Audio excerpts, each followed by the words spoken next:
আসসালামু আলাইকুম বন্ধুরা, বাঙালি কন্যা চ্যানেলের আরেকটা ভিডিওতে আপনাদের অনেক অনেক স্বাগত। আশা করি আল্লাহর রহমতে আপনারা সকলেই সুস্থ আছেন আর ভালো আছেন, আর আমিও আল্লাহর রহমতে অনেক সুস্থ আছি আর ভালো আছি। তো সকাল সকাল চলে এলাম আমি রান্নাঘরে। তো এখন আমি চাটা করে হাজব্যান্ডকে ছেড়ে দেবার পর এখন আমি গ্যাসটা সুন্দর করে মুছে নিচ্ছি, কারণ আজকে খুবই তাড়া ছিল, সেই জন্য গ্যাস মুছে আর আমি বসাতে পারিনি চাটা, ওই জন্য চা করে নেবার পর গ্যাসটা মুছে নিচ্ছি। এখনও যদিও আমাদের বাড়িতে কারোরই চাটা খাওয়া হয়নি, শুধুমাত্র আমার হাজব্যান্ডই গেছে। তো সেই জন্য আমি একটু সুন্দর করে মুছে তারপরে কিন্তু দুধটা বসাবো জোহানবাবুর জন্য। বন্ধুরা, আমি যে কথাগুলো আজকে তোমাদের সঙ্গে শেয়ার করব সেটা হচ্ছে সংসার থেকে নিজে কিভাবে সুন্দর সুন্দর করে টাকা গুছিয়ে রাখতে পারবে বা বাঁচিয়ে রাখতে পারবে, সেই উপায়গুলো তোমাদের সঙ্গে আজকে আমি শেয়ার করব। তোমরা কেউ স্কিপ করে বেরিয়ে যাবে না। আজকে আমার বক্তব্যটা কিন্তু তোমাদের খুব প্রয়োজনে আসবে। আমি যতটুকু সঞ্চয় করতে পেরেছি আমার জীবনের অভিজ্ঞতা থেকে সব কিছুই তোমাদেরকে আজকে আমি বলবো।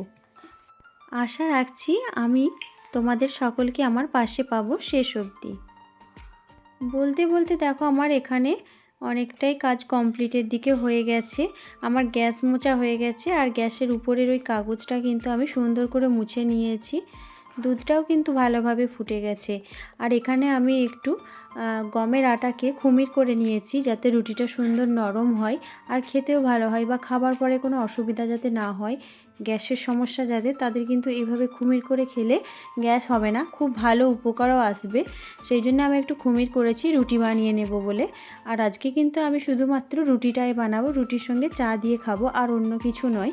চা দিয়ে খেলে কিন্তু বেশ ভালো লাগে রুটিটা। আমার মতো কে কে এরকম রুটি বানিয়ে সকালবেলা খেতে পছন্দ করো অবশ্যই জানাতে ভুলো না, কিন্তু আমি কিন্তু বেশ ভালোবাসি। দেখো আমার কিন্তু অফ ক্যামেরাতে চা খাওয়া কমপ্লিট হয়ে গেছে, আর এখানে আমি এসে গেছি প্রত্যেক দিনের মতো আমার বিছানাটা গুছিয়ে নিতে। সবাই তো জানো আমার বিছানা কিভাবে এলোমেলো হয়ে থাকে, তাই আমি প্রত্যেক দিনের মতো আমার বিছানাটা সুন্দর করে গুছিয়ে নিচ্ছি। আর অনেকটাই কিন্তু কাজ আছে। আর জানো তো এখন সবথেকে ব্যস্ততার মধ্যে যেটা হচ্ছে সেটা হচ্ছে ধানটা কিন্তু এখন আমাদের প্রত্যেকেরই গ্রামের মানুষের খামারে থাকছে। খামারে ধান থাকার জন্য বাড়ির যে কাজগুলো তাড়াতাড়ি করে কিন্তু খামারের দিকে যেতে হচ্ছে, কারণ ওখানে কিন্তু অনেক কাজ থাকে। আর এই ধানের সময় অনেক চাপ থাকে জানো তো, সেই চাপগুলো সামলে ওঠা কিন্তু অনেক কষ্টকর। আর যেহেতু এখন ছোট দিনের বেলা, সেহেতু অনেকটাই চাপ, আমাদেরকে কমপ্লিট করে কাজ করতে করতে প্রায় 3:30 4টে বেজে যাচ্ছে। তো বলতে বলতে কিন্তু আমি আজকে এই ঝাঁটা দিয়ে ঝাঁট দিয়ে নিচ্ছি, মানে তাড়াতাড়ি হবে বলে। আর ওইটা আমাদের ওই বাড়িটার ঝাঁটা, তাই এই ঝাঁটা দিয়ে তাড়াতাড়ি করে সুন্দর করে পুরো বাড়িটাকে আমি পরিষ্কার করে নিচ্ছি, কারণ বুঝতেই পারছো তাড়াতাড়িতে যেটা হয়ে যায় তা সেটাই ভালো। সেই জন্য পরিষ্কার করে ঝাঁট দেওয়ার জন্য তো আমাকে আর ওই ঝাঁটা দিয়ে ঝাঁট দিতে গেলে কিন্তু অনেকটা টাইম লেগে যাবে, ওই জন্য আমি এটা দিয়ে তাড়াতাড়ি করে ঝাঁটটা দিয়ে নিচ্ছি। গ্রামের বউ হয়ে কিন্তু সহ্য ধৈর্য আর হিসাব করে সংসার জীবন করতে হয়। আমরা প্রত্যেক মেয়েরাই জানি সংসার জীবন কত কষ্টকর আর কত চাপের মধ্যে দিয়ে করতে হয়। চাকরি বাকরি করলে একটা আলাদা সম্মান পাওয়া যায়, আর যখন এমনি বাড়ির বউ হবে তখন কিন্তু তার আলাদা সম্মান। বাড়ির কাজগুলো কিন্তু কাজ নয়, তখন তখন চাকরি করলে যে ইনকাম করে, বাড়ির বউরা তো সে আর ইনকাম করে না, তাই বাড়ির বউ চাকরি করে না যখন, তার আলাদা সম্মান তো হবেই। দেখো আমার কিন্তু এখানে অনেক জামা কাপড় ছিল, যেগুলো ধুয়ে এখন রোদে দিতে এসেছি, কারণ এক বালতির উপরে জামা কাপড় ছিল।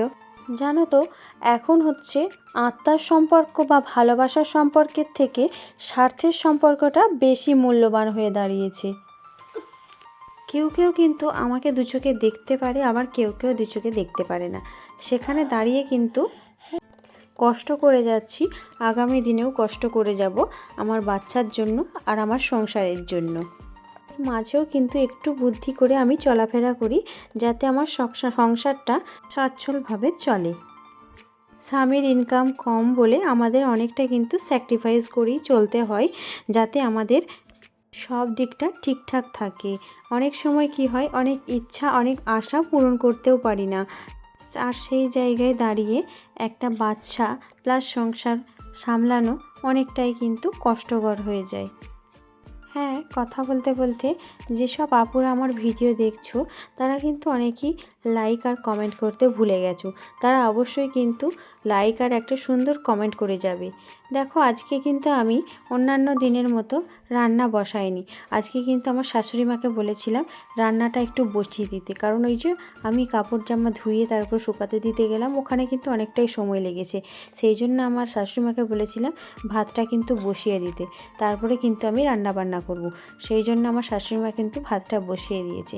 একটা জিনিস জানো, এই যে আমি কাঠে রান্না করি বা আমার চাষের জিনিস যেমন সর্ষে, তিল, এর যে গাছগুলোতে রান্না করি, এতে কিন্তু মাসের শেষে একটা বড় অ্যামাউন্ট বেঁচে যায়। সেটা হলো গ্যাসের যে অ্যামাউন্টটা থাকে সেটা কিন্তু মাসে আমার অনেকটাই বেঁচে যায়। আমি যেটা মাসে আমার 2টো সিলিন্ডার লাগতো, সেখানে কিন্তু আমার একটাতেই কাজ মিটে যায়, কারণ আমি অনেকটাই রান্না আমি উনুনে করে থাকি কাঠেতে। সেই গ্যাসের তো এখন অনেক দাম, মাসের শেষে কিন্তু একটা বড় অ্যামাউন্ট বাঁচায়। এইভাবে বুদ্ধিহার হিসাব করে চললে কিন্তু মাসের শেষে একটা বড় অ্যামাউন্ট তুমি বাঁচাতে পারবে। কেননা যেহেতু আমার স্বামীর ইনকাম কম, সেহেতু আমাকে নিজেকেই সব কিছু ঠিকঠাকভাবে চালাতে হবে। হয়তো তোমরা বলবে এটা একটা ছোটোখাটো ব্যাপার, কিন্তু এটাই আমার কাছে অনেক বড় ব্যাপার। একটু হয়তো কষ্ট, গ্যাসে যেমন বসে বসে রান্না করা যায়, কিন্তু আমাকে এটা রোদে শুকিয়ে তারপরে সেটাকে আগের দিনে সুন্দর করে তুলে রেখে তারপরে পরের দিনে আমি রান্না করতে পারি, কারণ আমার সকাল সকাল রান্না করতে হয়।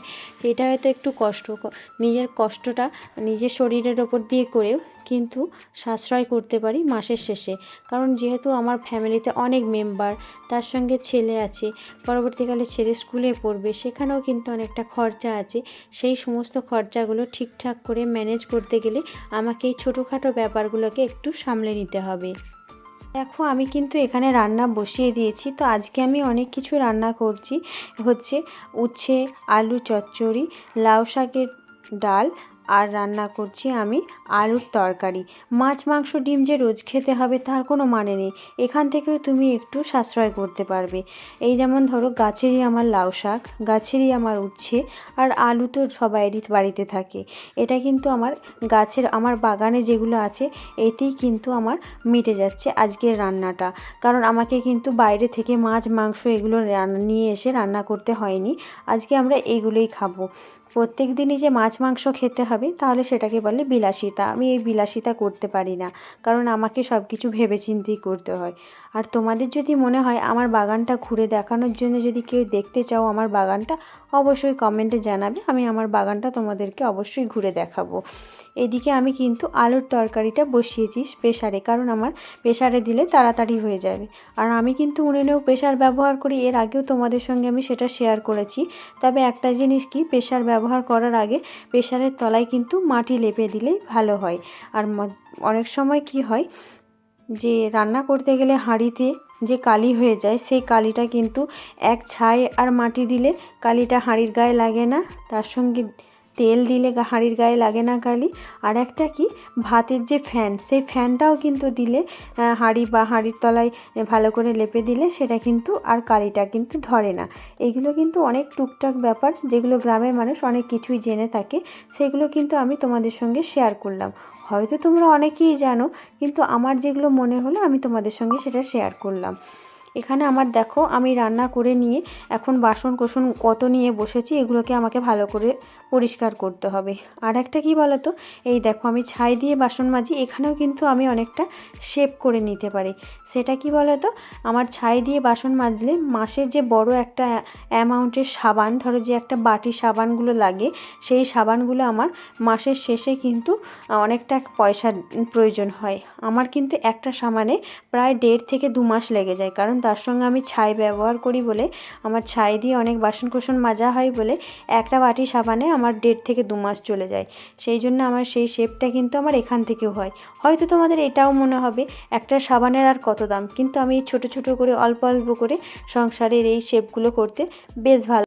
আর এত বাসন কোসন মেজে তারপরে আমার কিন্তু অনেক কাজ আছে, শুধু এখানেই কাজ আমার শেষ নয়। তোমরা তো জানো আমি প্রত্যেক দিনের মতোই যেগুলোতে রান্না করি সেগুলোকে আগে আমি ভালো করে ধুয়ে নিই। কারণ কি বলো তো, ওই কালি জিনিসটা আমি গোসল টোসল করার পর আর আমাকে ভালো লাগে না হাত দিতে। আর আমি গোসল করার আগে সমস্ত কালি জিনিসগুলোকে সব ধুয়ে নিতে পছন্দ করি।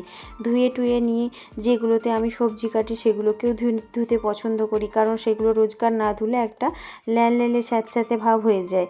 আর এই যে এখানে এই যে দেখতে পাচ্ছ, এই কড়াইটা কিন্তু আমার শাশুড়ি মা করেছেন। কীভাবে জানো, একটা বাতিল হাঁড়ি থেকে সেটাকে কেটে আর সেইভাবে এটাতে রান্না করতে করতে কালো হয়ে গেছে। এটা কিন্তু ননস্টিকের মতো কাজ হয়। তোমরা হয়তো হাসবে যে একটা হাঁড়ি কেটে কড়াই করে এখন ননস্টিকের কাজ বলছো, কিন্তু এটা আমার কাছে ননস্টিকের মতোই, জানো তো অনেকটাই কিন্তু উপকারে আসে। এই কড়াইটা ফেলবো করেও কিন্তু ফেলতে পারি না, কারণ এতে কম তেলে রান্না হয়। এতে কিন্তু ভাজা টাজা তাড়াতাড়ি হয়ে যায়, তাড়াতাড়ি সময় ওটাই কাজ হয়ে যায়। আমার কিন্তু এখন এদিকে সমস্ত কাজ কমপ্লিট, মানে ধোয়াধুয়িটা কমপ্লিট হয়ে গেছে। আর এখানটা আমি পরিষ্কার করে ধুয়ে নিচ্ছি। যেখানটায় আমি কাজ করি সেখানটা যদি পরিষ্কার না রাখি কতটা খারাপ লাগে বলো তো দেখতে।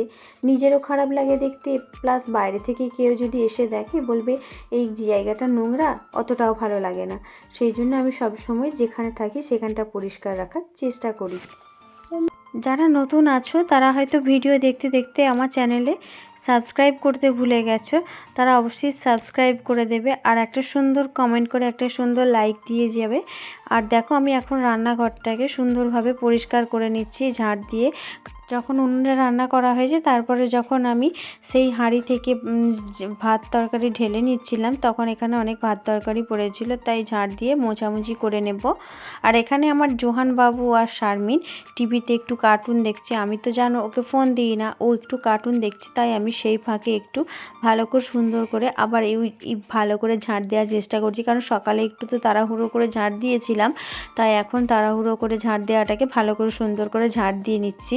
কারণ এখান থেকে আমি ঝাড় দিয়ে মুছে যেয়ে তারপরে খামারে, মানে যেখানে ধান এসেছে সেখানে যেতে হবে, ওখানে অনেকটা কাজ আছে।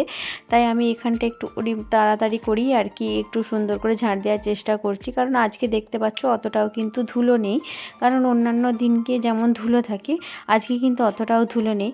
আর আছে তাও কমের মধ্যেই আছে। বাড়িঘর দর পরিষ্কার রাখার মজাটাই কিন্তু আলাদা, জানো তো। সবসময় চকচক থাকবে, দেখতে সুন্দর লাগবে, এটা কিন্তু একটা আলাদা ফিলিংস আছে মনের মধ্যে। আর দেখো আমি কিন্তু একটু ভালোভাবে সুন্দর করে ঝাড়টা দিয়ে নিচ্ছি। আর এখন আমি গেলাম আমার জায়ের রুমটা পরিষ্কার করে ঝাড় দিয়ে দিচ্ছি। এখন ওরা তো বাড়িতেও নেই, আর ওরা এখন আমার যাও নেই আর আমার দেওরও নেই, তাই ভালো করে সুন্দর করে ঝাড় দিয়ে পরিষ্কার করে রাখাটা কিন্তু আমার দায়িত্ব কর্তব্যের মধ্যে পড়ে। আর এটা কিন্তু আমি সবসময় করি। আর জানি না অনেকেই যারা আমার ভিডিও দেখছো নতুন, তারা বলছো দিদিভাই তোমার ভিডিও দেখে কিন্তু খুব ভালো লাগলো, আমি পুরো ভিডিওটা দেখে গেলাম, লাইক দিয়ে গেলাম, পাশে থাকলাম। সত্যি তাদের জন্য আমার অনেক ভালোবাসা, অনেক দোয়া রইল। তোমরাও কিন্তু আমার পাশে থেকো সবসময় আর ভালোবাসা দিও। আর বড়রা অবশ্যই আমাকে দোয়া করে যেও। তোমাদের দোয়া আর ভালোবাসা থাকলে কিন্তু আমি সত্যি অনেকটা এগিয়ে যেতে পারবো। আর এইভাবেই কিন্তু আমি সংসারের সমস্ত কাজ করি। তোমরা কিন্তু এইভাবেই দেখতে পছন্দ করো, এইভাবেই ভালোবাসো আমাকে। আর এইভাবেই যেন আমি সংসারের সমস্ত কাজ কাম করে আমার সংসারকে ভালোবেসে যেন আমার সংসারের উন্নতি করতে পারি সব সময়, এই দোয়াটাও কিন্তু করো। আজকের মতো ব্লগটা এই পর্যন্তই। পরবর্তী আবার কোনো ব্লগে তোমাদের সঙ্গে দেখা হচ্ছে। ততক্ষণের জন্য ভালো থেকো, সুস্থ থেকো, সাবধানে থেকো। খোদা হাফেজ।